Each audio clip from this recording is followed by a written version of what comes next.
Everyone, and welcome back to Vet Chats, where we help veterans share their awesome stories and make the veteran community a better place. I hope you'll stay tuned to see how this generation is continuing their service. Also, Vet Chats is now available on Reach Across America Radio. We will be played Mondays at 9 p.m. and Saturdays at 3 p.m. They have a ton of great veteran content that I know you'll appreciate, so be sure to check them out at their website, on iHeartRadio and the Odyssey app. And one more last thing, the Veteran Workbook is now available on Amazon. The best way to reach it is going through the link in my bio. Hello everyone, how is everybody doing? I am glad to be here with you all tonight. We have an amazing guest, but first it is my mom's birthday, so I have to say happy birthday, Zona, if you're watching. We had a great day celebrating with her. Hey everyone. All right, so Allie is requesting, and that is our guest tonight. She is an Air Force veteran. She was a special agent, so we're going to get into her story and also talk about what she's doing now, which is a real estate agent. So here we go. Allie, I'm going to accept your...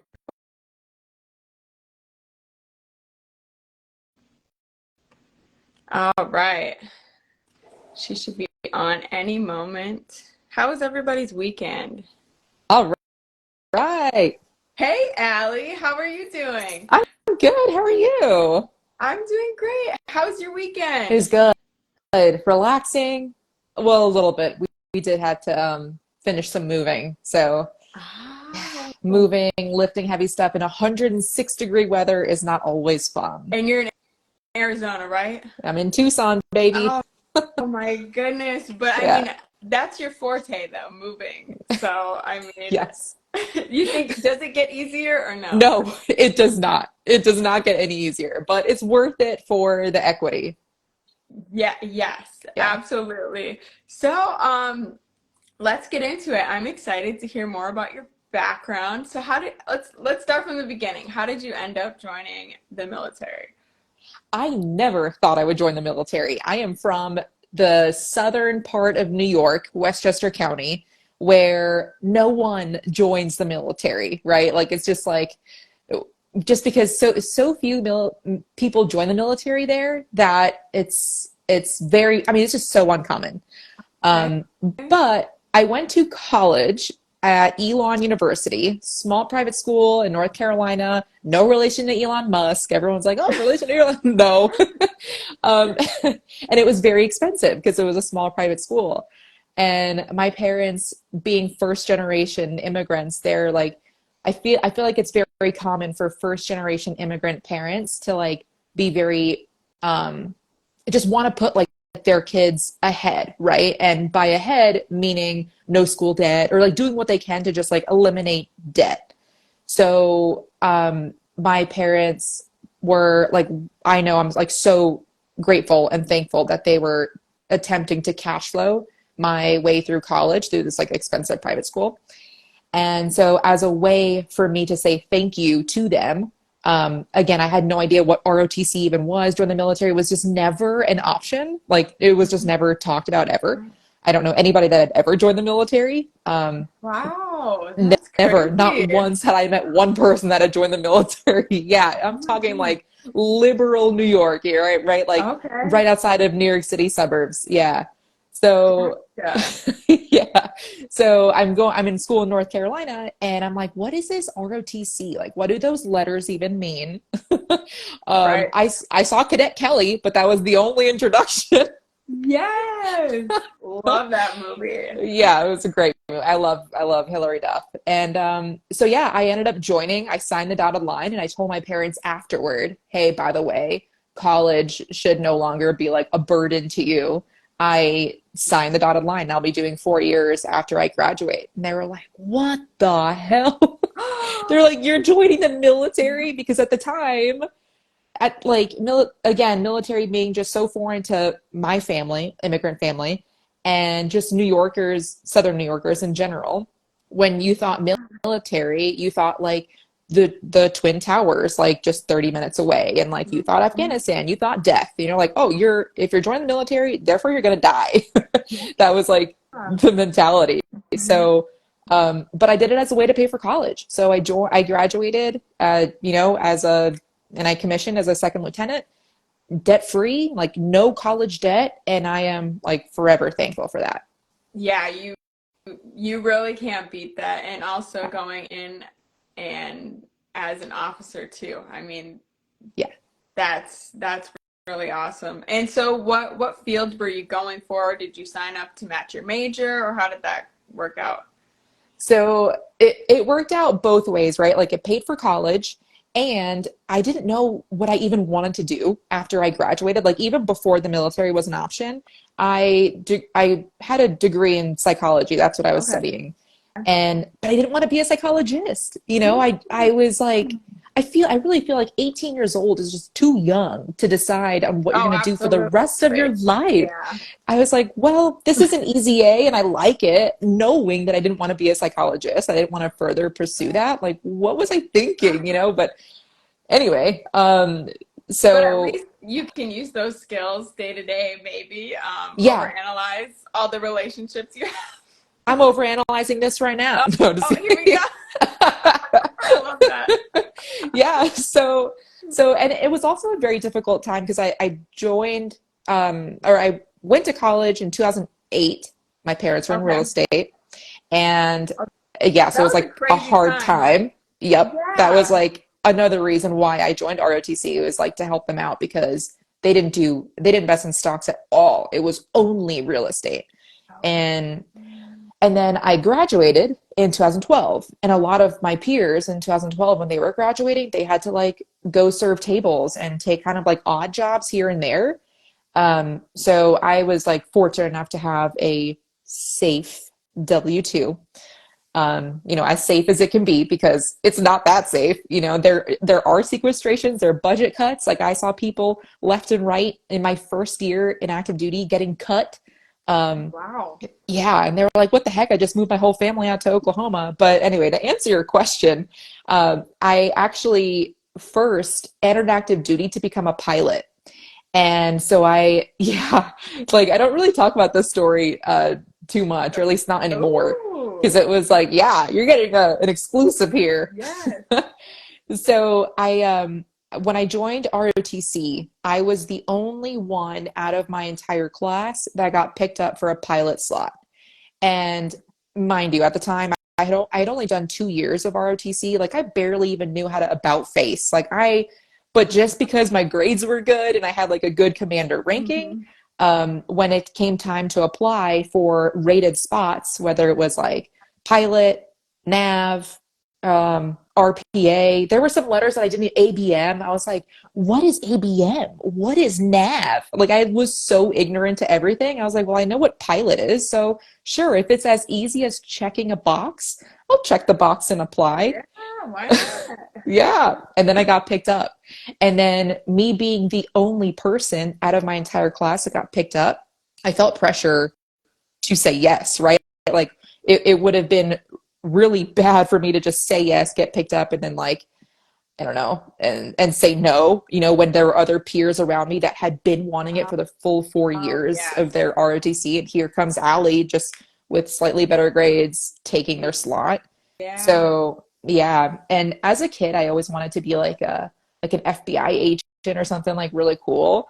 Um, but at the time, I didn't know that such a job existed in the military or in the Air Force. So I was like, all right, well, I'll do my 10-year pilot commitment, and then after that, maybe I'll join the FBI after that, like after the military.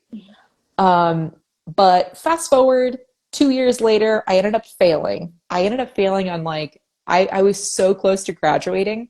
It was one of my I had finished pretty much like 2 years of pilot training, or yeah, more or less. I spent 2 years there. I had picked out my graduation dinner. My parents had flights coming in. They picked out their graduation dinner. It was so bad. But the Air Force, just like the military in general, just goes through like ebbs and flows of what career fields they super, super need. And at the time, they were just letting pilots go. Like the two people like on my left and right that had checked their email one day and they were like, wait, they don't even need my services. Like I didn't do anything wrong. And they just like got the boot. They're like, actually, we don't need you as a pilot anymore. Thank Yeah. you. it was crazy. So Yeah. that was when I realized being in the military is not a secure job. Like nothing is a secure job.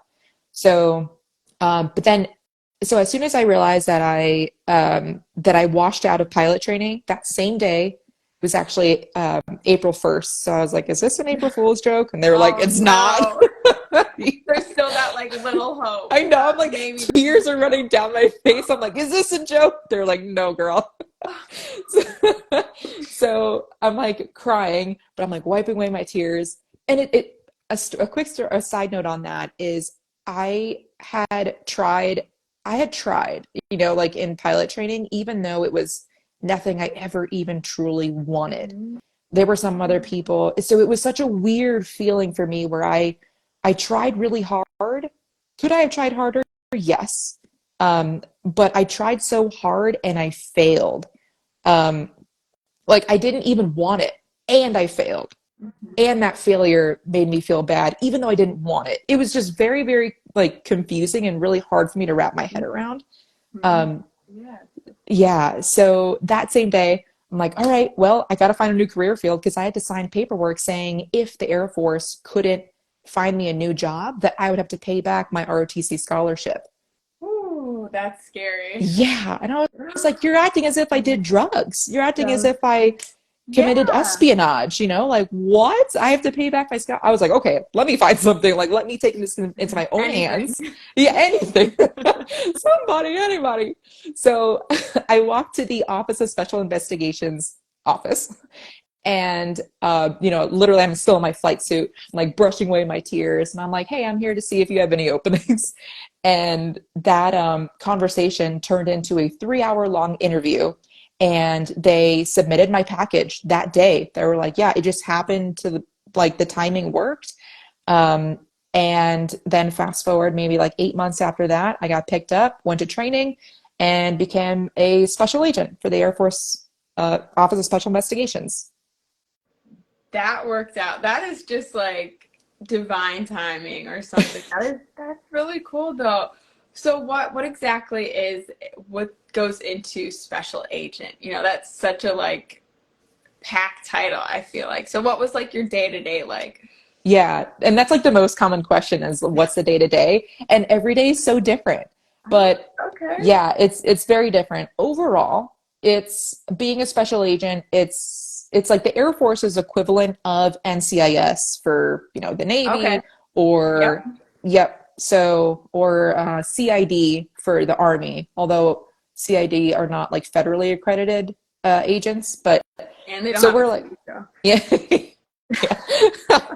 Like the running joke is like, I don't know if it's true or not, but supposedly they asked the Air Force first to make a show on OSI. And Oh, yeah, and really? I didn't know that. supposedly the Air Force turned it down. Then I went to the Navy.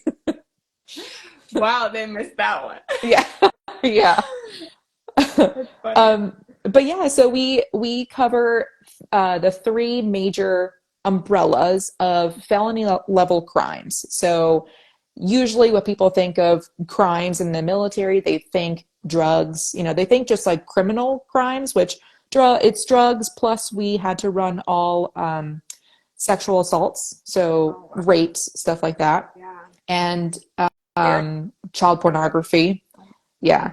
It was, yeah, that's like the the general crime. Mhm. Then there's also the counterintelligence crime. So, and as well as overseas missions. So like, um, well, I can't really talk too much actually about that. That's all right. But I figured there was something that you had to hold back. yeah, yeah, so counterintelligence, and then Okay. there's fraud, which there is so much fraud, like in the military in general. Like a lot of big name companies and smaller companies too are overcharging, overbilleting, pretending they have more employees than they actually do, so the military is paying them without having direct oversight.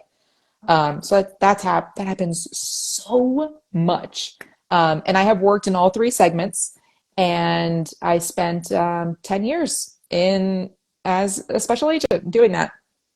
Wow. So some of that is really heavy stuff. Were Yeah. you, how did they mentally prepare you for that? And do they mentally like debrief you after that stuff? What is that care like? I would say the training, the initial training at Federal Law Enforcement Training Center, FLETC, it was great training. Like, because I had just finished my pilot training where it was very hard to get assistance, very hard to like, just super hard.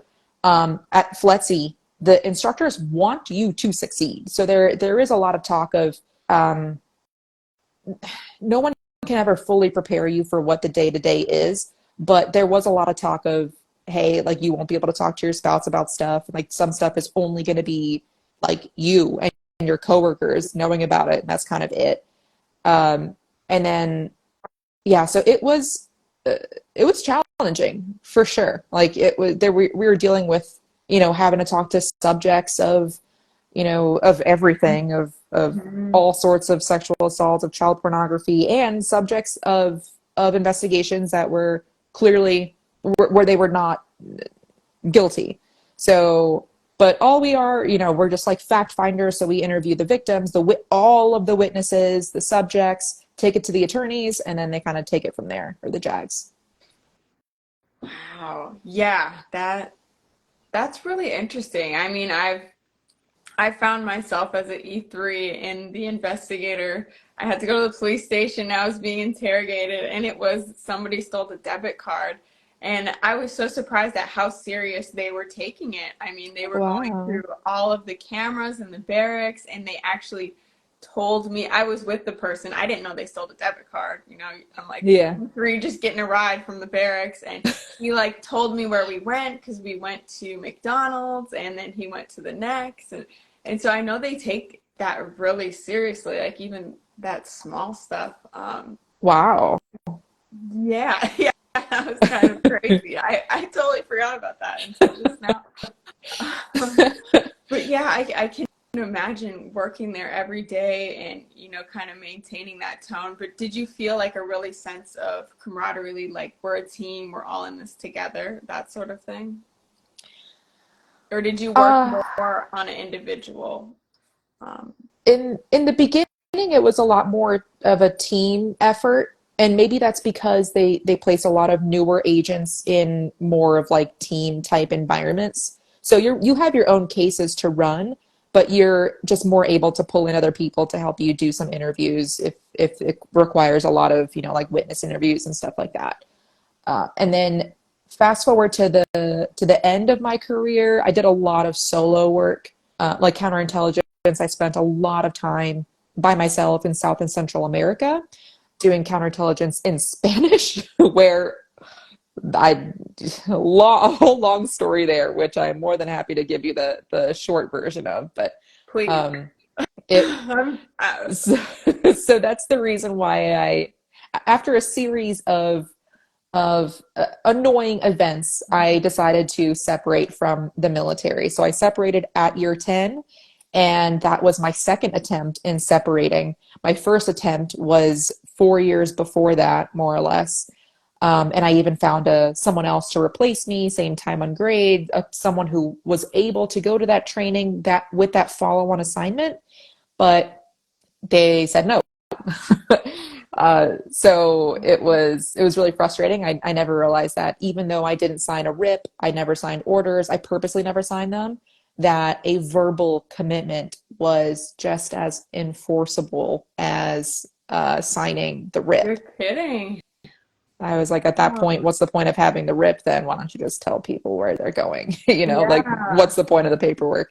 But yeah, so that was when I decided in my own to like myself that I was not going to be doing 20 years because I was kind of Yeah. taking it assignment by assignment at Mhm. that time. So that so I went to, Spanish training because they told me that they wanted me to go to Tucson here, um, Davis Monthan, to do that counterintelligence in Spanish, and they were like, what can we do to get you to go there? And I was like, well, I don't know Spanish, so I can barely do counterintelligence right now in English, so I'll need to know some Spanish. And they're like, okay, well, we'll send you to Spanish training. Okay, great. So I went over to Monterey for the Defensive Language Yeah. Institution. That's supposed to be 9 month long program for Spanish. So about a year with PCSing on either side.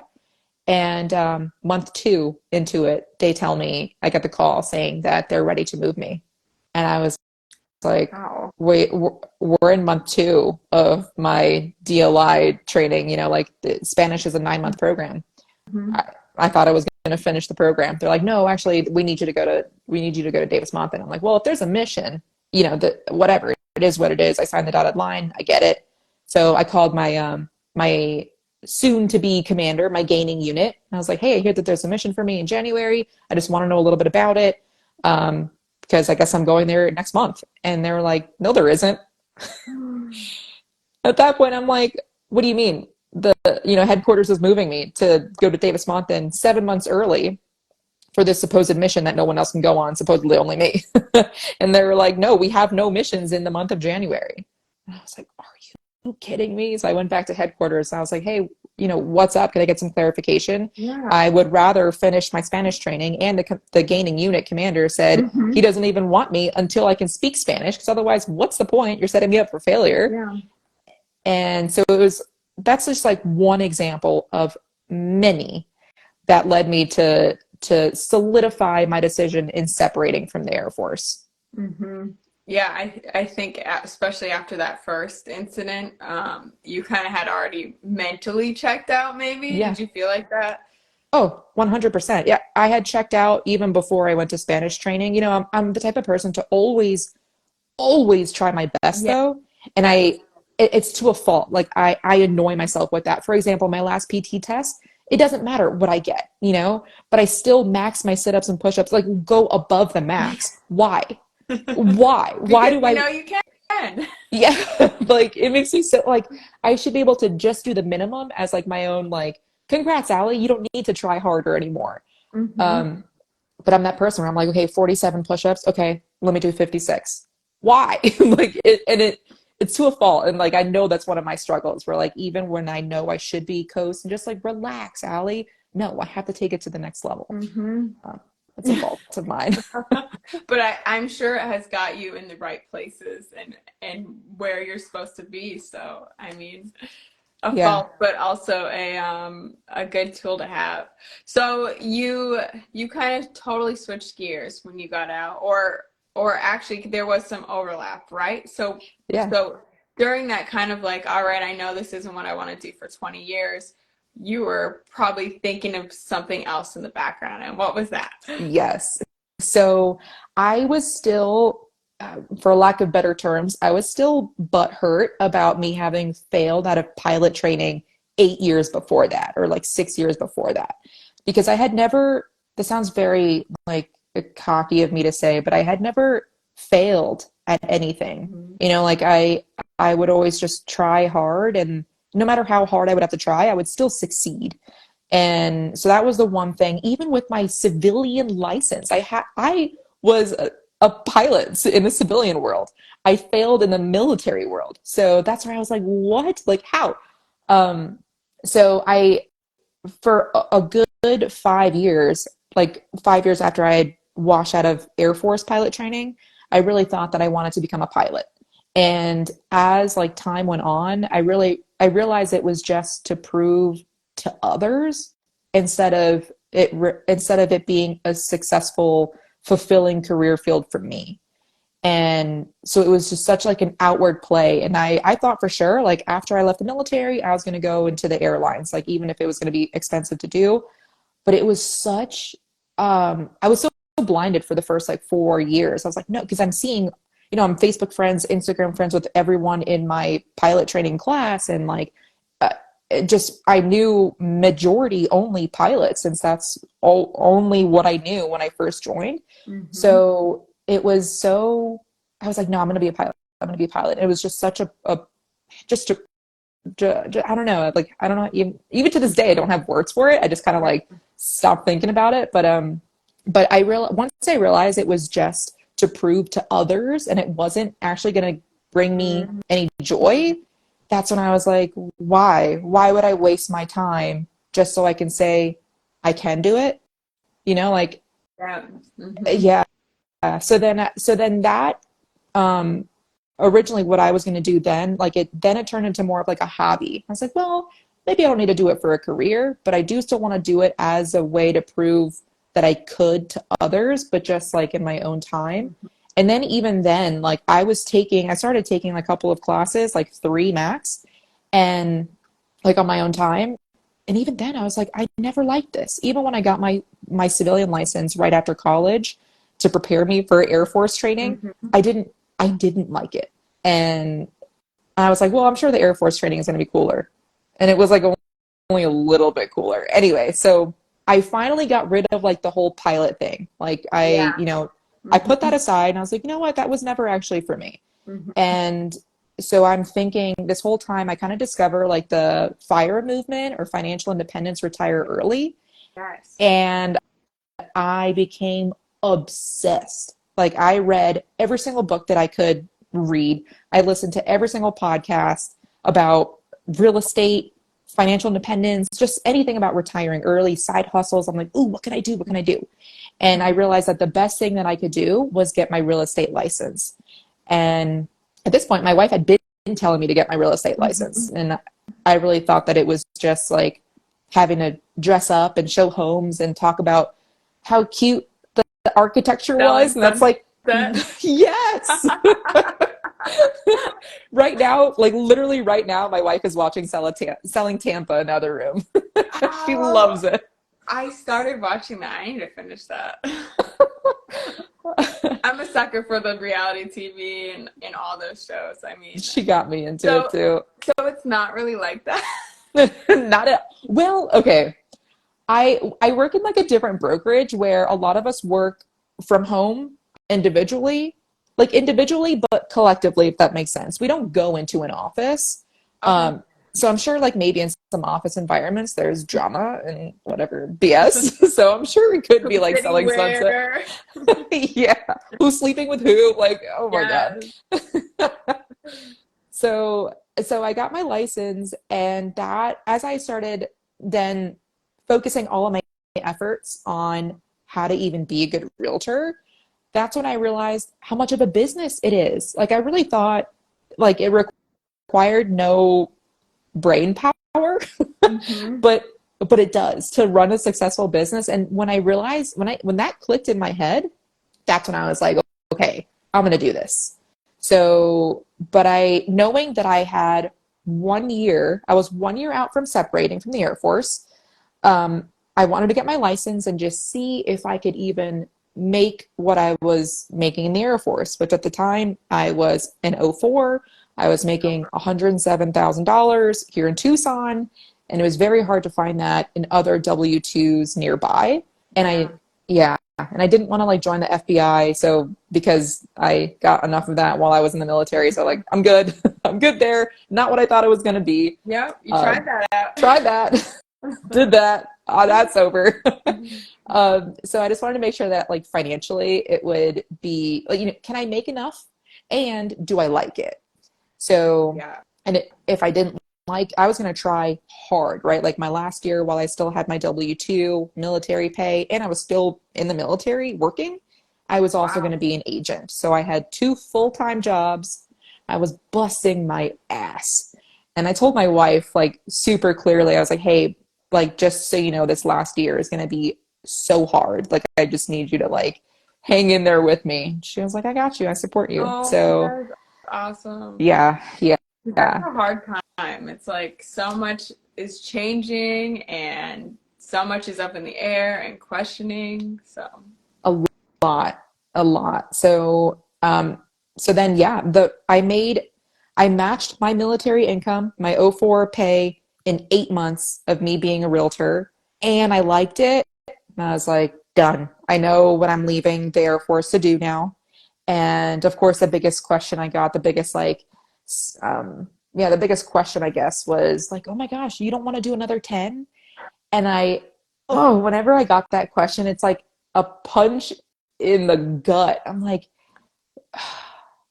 you don't know what like you don't know what I've been through. It's almost like asking a woman, like, oh, you don't want to have kids? Like, you don't know what they're going through. Like, yeah, yeah, it's a when are you very having personal kids? question. Yeah, yeah. And So I'm like, no, I don't want to do another 10. I have not been happy the first 10. So I'm not going to just wait it out another 10, just for the pension. Like there's so much more life to, um, you know, there's no way that I was going to do another 10 only because I had already done 10. That's like the sunken cost fallacy. I'm not going to Yes. continue. Oh, I always talk about that. Yeah. I'm not going to continue being miserable, like knowing that I am unhappy right now, Mhm. just for the pension. And especially so I needed math to back that up. So once I realized that like these commission checks were coming in, I'm like, I don't even need the pension. I can make more. I can make 3 times the amount of what I'm making now and work for myself. That's what I'm doing now. Wow, that's incredible. That is crazy. And yeah, I totally agree because people are like, well, why don't you stick it out? And actually, I just had a post that went kind of viral. And so like so many people that don't usually see my content are seeing it and they're like, oh, and it's about like me getting out and like, me like reflecting on it now. And everyone's just like, oh, you should have, I bet you wish you did 20, like you could have been retired soon.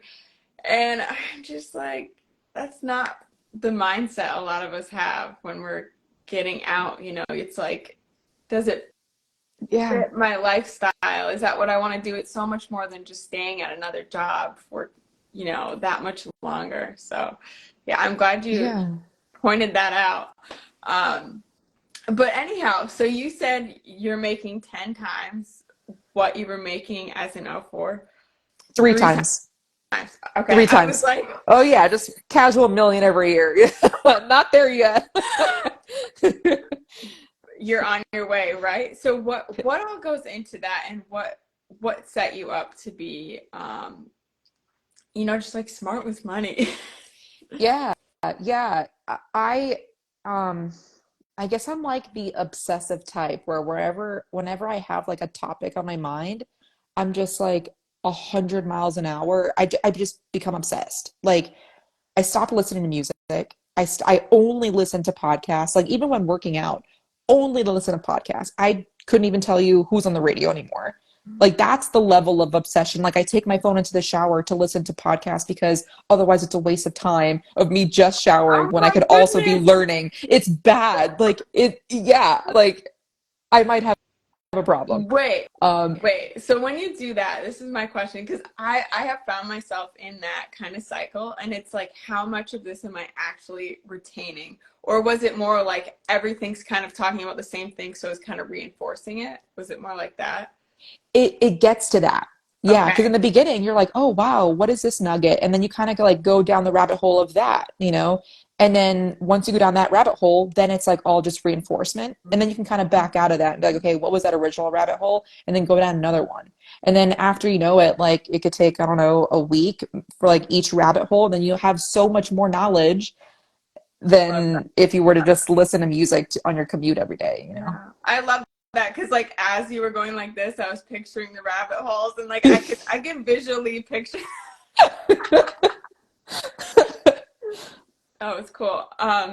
So yeah, so you gained as much information as you could, and then and just like Oh things were yeah. aligning or you're putting it to use. Yeah, yeah. So it was 2018, 4 years before I separated from the Air Force, where I discovered like the financial independence movement or FIRE. And that's when I started investing like truly. That's when I started maxing out my TSP because up until then it was like the 5% and it was all going into the G fund. Oh no. Oh, Oh, yeah. I don't want to give any financial advice here, but don't go to the G fund. Um, so then I personally moved all my stuff from to the CS and I fund, and I was just maxing out my TSP. So every single, not commission, every single paycheck I would get, 50% of it, 50, would go into investing. So wow. I Good for you. That's awesome. yeah, yeah. And then, of course, it's like, I don't want people here to be like, oh, well, you're an officer, easy to do. You just get roommates. Like if I were not an officer, I would have gotten roommates. I tried to get roommates, but my wife said no. So, well, my wife is my roommate too, so that helps. But Yeah. Yeah, we that's like, income. yeah, we purposely made sure that we weren't living in a place that was just bigger than necessary. We didn't go on any crazy trips. Like we really cut down all of our expenses. Like we only had pretty much like Netflix. That was it. Like that was our only like recurring expense, and our cars. So, which now mine has been paid off and she's about to pay hers off too. But like we're not living, like lavishly. Yeah, So under your means. 1000%.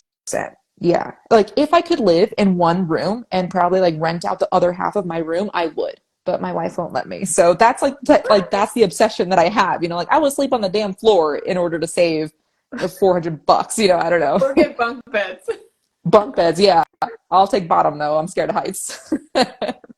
So, so yeah, that's like, so I started investing as much as I could. And with that, I also started buying real estate. So with the VA loan, with us military, like I purchased a couple of houses, two properties with the VA loan, move in there, live there for a year, move out.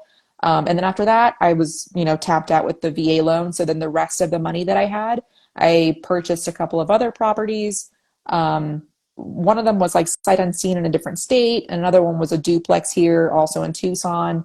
And so, what my wife and I do now is we continue to purchase properties every year and a half, and we move into it. So that way we have like the low owner occupied interest rate.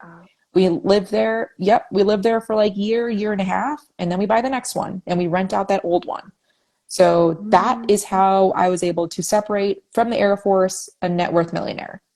Wow, that is incredible. So one thing, like you said, you bought something sight unseen. What does that mean, and how would you go about that? Yeah, it was scary. It was my first and to this day only sight unseen property. Um, I had I had been stationed in Oklahoma, so I kind of knew like what Oklahoma was about.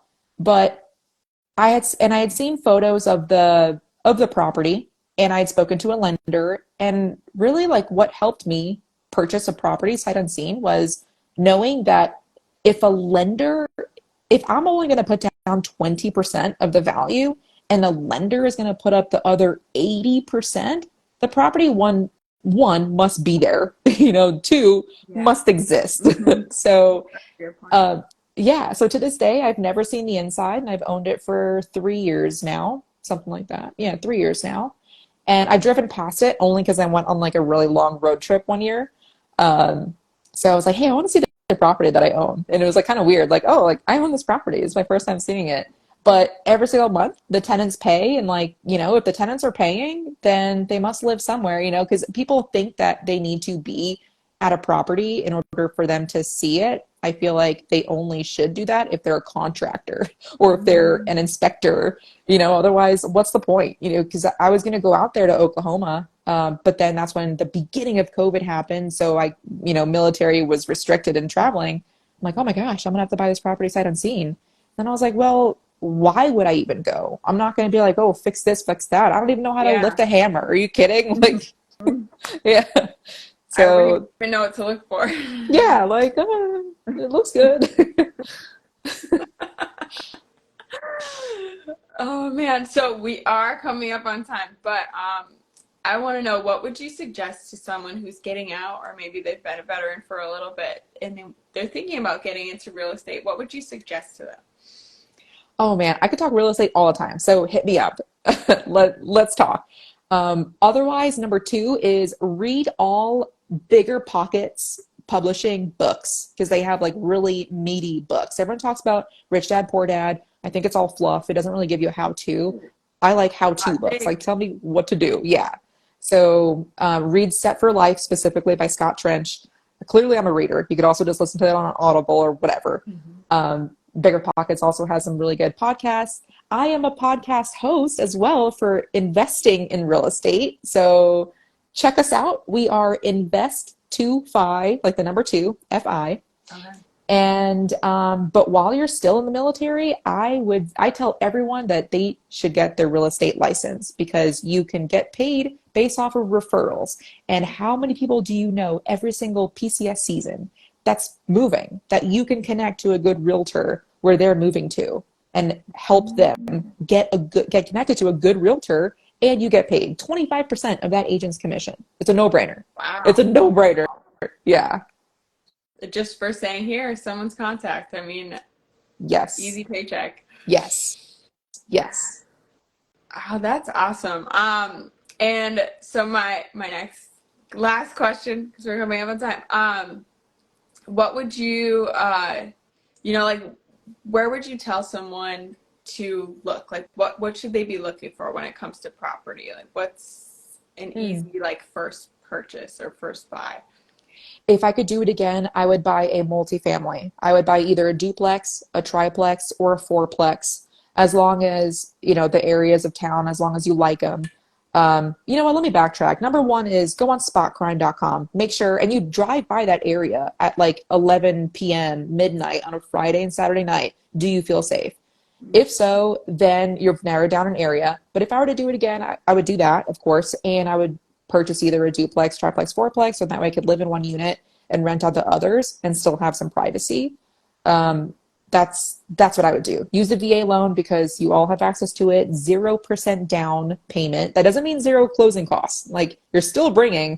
closing costs. You're still bringing, expenses. But it's a huge help. So you could do that more than once. I have 2 VA loans out right now. Wow, that is awesome. And how so you can only do two at a time, and then what, you have to wait till they're paid up to start a new one? Is that how it works? Or you can refinance or you can sell.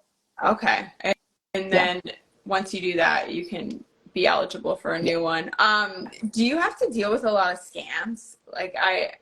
So in our Facebook group, a lot of people reach out saying, "Oh, I keep getting these letters or stuff about VA, the Huh. the housing or the VA loan." Well, I guess once you close on a property, oh my gosh, that opens the gate for all of these people just trying to tell you that you owe them money.